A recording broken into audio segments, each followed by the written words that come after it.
Add pinch of salt, add coconut, cardamom powder and sugar. Mix well. Heat ghee and add poha. Stir well on low heat.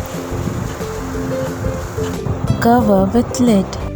Cook for 5-6 minutes and stir again. Our sweet pohe is ready to eat. Garnish with fried raisins.